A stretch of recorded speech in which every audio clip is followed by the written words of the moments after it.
بسم اللہ الرحمن الرحیم. زمینی گائیڈ کے لیے میں ہوں محبوب الرحمان تنولی.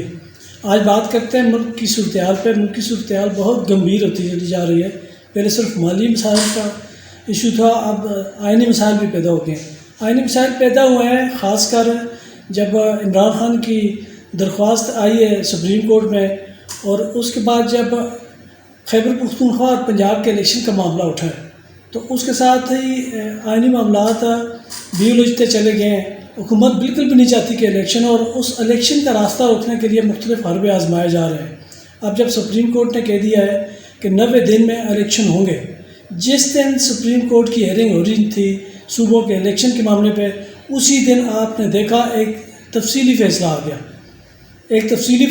اور تفصیلی فیصلے کے بعد اگلے دن کیا ہوا؟ بینچ ٹوٹ گیا. بینچ ٹوٹا، اس کے بعد پھر ایک فیصلے آنے کا سلسلہ شروع ہو گیا. ایک ٹائم ہوتا ہے، اس کے دوران ہی کبھی تفصیلی فیصلہ آ جاتا ہے، کبھی اختلافی نوٹ آ جاتا ہے، کبھی اس پہ مختلف قسم کے اعتراضات آ جاتے ہیں. کبھی اس کے باوجود کہ سپریم کورٹ نے حکم دے دیا ہے کہ آپ 90 دن کے اندر الیکشن کروائیں، لیکن اس کے باوجود حکومت کی طرف سے طرح طرح کے بیانات آ رہے ہیں. خاص کر پارلیمنٹ میں ایک قرارداد منظور کر دی گئی ہے اور اسے آئینی عدالتی اصلاحات کی گئی ہیں. اس کا بل جو اب صدر نے آج ہی واپس کر دیا دوبارہ پارلیمنٹ کو. یہ قانون سازی ہوتی جا رہی ہے، اور اس کا بڑا ایک دلچسپ پہلو آپ دیکھیں.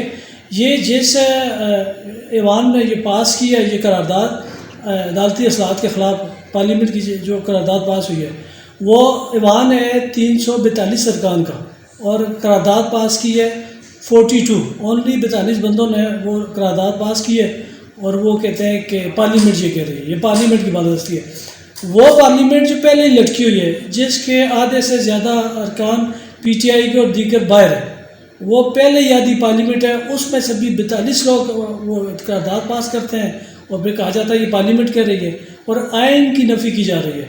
اب مختلف ہیلے بانے. ابھی کبھی آج خود نوٹس کو جواز بنایا گیا، اس پر جسٹس فائز عیسیٰ کا ایک فیصلہ آیا جو بالکل ارریلیونٹ تھا. وہ کیس تھا کسی اور دینی اس پہ نمبروں کا، اور اس میں ایک یہ فیصلہ آج خود پہ کر کے لگا دیا آرٹیکل 184 کے تحت. لیکن اب 6 رکنی بینچ نے وہ فیصلہ تو ختم کر دیا.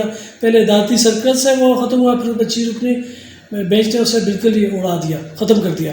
لیکن اس کے باوجود ایف اینڈ بٹس ہوتے ہیں کہ ختم ہونے کا نام نہیں لے رہے. کبھی یہ مسئلہ ہو گیا، کبھی یہ ہو گیا. سارے راستوں پہ جا رہے ہیں. ان کے جو اختلافی نوٹ لکھنے والے ججز بھی، حکومت بھی، وزراء بھی، وزیر اعظم بھی، حکومتی جماعتیں بھی، جو اٹھتا ہے مختلف راستے ڈھونڈتے ہیں، ادھر ادھر ٹکریں مار رہے ہیں. لیکن آئین کا وہ نہیں بتاتے کہ آئین نے تو 90 دن کے اندر آپ کو قید کیا ہوا ہے، آپ 90 دن کے اندر الیکشن کرائیں گے. اس کے بعد جو آپ مختلف طویلیں باندھ رہے ہیں کہ کبھی کہا جاتا ہے کہ پیسے نہیں ہے، کبھی کہا جاتا ہے سیکورٹی کا مسئلہ ہے. تو یہ آئین تو اس کا مسئلہ نہیں ہے. آئین میں تو اس کے بارے میں کوئی ابہام نہیں ہے. آئین تو کلیئر ہے کہ 90 دن میں آپ نے الیکشن کو آنا ہے. جب آپ نے الیکشن کو آنا ہے تو پھر آپ نے آئین کو اگر اس کو نہیں کرنا تو پھر آرٹیکل 6 کی جو باتیں اکثر ہوتی ہیں، آج تک ہوا تو نہیں ہے پاکستان میں، یہ تک رواج بنا ہوا ہے، اس پہ باتیں ہی ہوتی رہتی ہیں، کبھی یہ امپلیمنٹ ہوا نہیں ہے. لیکن پھر بھی اب 70 جو 90 دن آ گئے ہیں اس کے اندر آئین کہتا ہے، تو اس پہ تو آپ کو کروانے ہیں الیکشن. اس کا تو کوئی اور راستہ ہی نہیں ہے. آپ بے شک چیف جسٹس کا کیا معاملہ ہے؟ چیف جسٹس کو ویسے کہ چیف جسٹس ریزائن کرتا ہے، 3 رکنی بینچ کا فیصلہ منظور نہیں ہے. جو مرضی ہے آپ کو، اگر وہ بینچ بھی نہیں ہے، اگر سپریم کورٹ بھی نہیں ہے، آپ کی درخواست بھی نہیں ہے، سب کچھ ہو جاتا ہے. لیکن آئین اپنی جگہ موجود ہے، وہ کہتا ہے 90 دن میں اندر الیکشن کروائیں. تو اب آئین کیسے کریں گے؟ اور دوسری طرف بڑی دلچسپ بات ہے، پیپلز پارٹی کیا کر رہی ہے. پیپلز پارٹی جو ہمیشہ ہم نے سنتے آئے ہیں، وہ 73 کے اس کے آئین کو بڑی اس پہ چھلانگیں مارتے ہیں کہ بھٹو نے بنایا تھا. اور اس میں جے یو آئی والے بھی بڑے خوش ہوتے ہیں کہ ان کے والد صاحب بھی تھے مولانا فضل مالک صاحب کے بھی، وہ بھی اس کے 73 کے آئین کے تناظر میں بڑی باتیں کرتے ہیں. اب 73 کے آئین کے پہ جب عمل درآمد کا وقت آ رہا ہے تو کوئی ادھر بھاگ رہا ہے، کوئی ادھر بھاگ رہا ہے، اور اس پہ آنے کے لیے تیار نہیں. اور ایک ہی ہے آپریشن، اب شروع کر دیا ہے آپریشن رد العمران. بس عمران خان سے کو ہٹانا ہے، اور باقی پھر جو مرضی کر رہے ہیں. اگر عمران خان آج مائنس ہو جائے، یہ آج ہی الیکشن کے لیے تیار ہے. ان کے لیے کوئی مسئلہ نہیں ہے، نہ سپریم کورٹ کے حکم کی ضرورت ہے، نہ کسی اور کی ضرورت ہے. یہ صرف عمران خان کا خوف ہے. عمران خان کو آج بھی مائنس کر دیا جائے، نائل کر دیا جائے، الیکشن نہ لڑے، وہ اس پروسیس سے الگ ہو جائے تو یہ راضی ہو جائے کہ الیکشن کریں گے، کیونکہ وہ ڈرتے ہیں عمران خان سے. اور دوسرا ایک اور عوام سے ڈرتے ہیں. عوام سے کیوں ڈرتے ہیں؟ پچھلے 1 سال سے مہنگائی کا عذاب مسلط کر دیا ہے. عمران خان کا نام لے لے کے، سابقہ حکومت کا نام لے لے کے ملک میں اتنی مہنگائی کر دی گئی ہے. گرچہ یہ ہمارے یہاں رواج ہے، ہر حکومت پچھلی حکومت پہ یہ ڈالتی ہے، لیکن انہوں نے تو بالکل انتہائی کر دی ہے، اتم مچا دیا ہے. اور خاص کر اس لیے آپ سمجھیں کہ یہ 1 سال ہو گیا ہے، عمران خان نے یہ کیا، عمران خان نے وہ کیا، عمران خان نے وہ کیا. 1 سال میں یہ تقریباً 5 پریس کانفرنس کر چکے ہیں مختلف اتحاد والے، اور خود کیا کیا ہے؟ چلے عمران خان نے سب کچھ کیا ہے، سب کو وہ ذمہ دار ہے، لیکن آپ نے کیا کیا ہے؟ آپ 1 سال سے کس لیے بیٹھے ہوئے ہیں؟ آپ کس لیے آئے تھے؟ آپ نے صرف IMF کی شرائط مان کے عذاب مسلط کرنے کے لیے آئے تھے وہاں پہ. کس IMF کے لیے جو آپ کو پیسے ہی نہیں دے رہی؟ اس اسحاق ڈار کو بھی آپ کو سب کو یاد ہے. اسحاق ڈار نے پاکستان آتے ہی کیا کہا تھا؟ بڑے غصے سے میں جانتا ہوں IMF کو، میں دیکھ لوں گا، میں 2 دہائیوں سے IMF کے ساتھ ہوں، میں IMF کو یہ دیکھتا ہوں، مجھے پتہ ہے IMF کو کیسے بات کرنی ہے.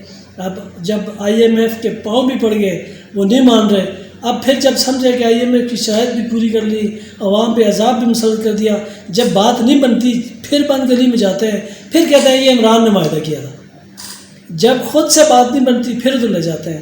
تو یہ کب تک یہ جھوٹ سے کام چلے گا؟ کب تک یہ پروپیگنڈا سے راستہ روکیں گے؟ یہ عوام تو آپ سے بدلہ لیں گے، جو عوام نے مہنگائی کا عذاب مسلط کیا اس سے بدلہ لیں گے. اور بہتر یہی ہے کہ آئین پہ عمل کریں. آئین تو کسی بھی ملک کے لیے ایک مقدس کتاب ہوتی ہے. جس ملک میں آئین نہیں ہے وہاں تو جنگل کا قانون ہے. اگر کوئی بھی طاقت، کوئی بھی ادارہ، کوئی بھی حکومت، کوئی بھی سیاسی جماعت آئین سے باہر نکلتی ہے تو پھر غداری تو وہ کرتی ہے.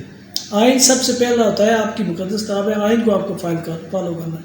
اور اس لیے 90 دن میں الیکشن کا ایک بن گیا، امتحان بن گیا. آپ دیکھتے ہیں 11 سے وہ سپریم کورٹ نے ٹائم دیا ہوا ہے. اب الیکشن کمیشن نے اپنے پیش کرنا ہے، ان کو اخراجات ملنے ہیں، ان کے سیکورٹی کے معاملات، گرچہ انہوں نے کام شروع کر دیا. نگران حکومت کی طرف سے پنجاب سے بھی اچھا اندیا دیا گیا تھا. دیکھتے ہیں اب اونٹ کس کروٹ دیکھتا ہے، زیادہ کہ اونٹ کس کروٹ بیٹھتا ہے. زیادہ دن رہ نہیں گئے، اب 1-2 دنوں میں یہ مسئلہ صاف ہو جائے گا. اجازت دیجیے، خدا حافظ.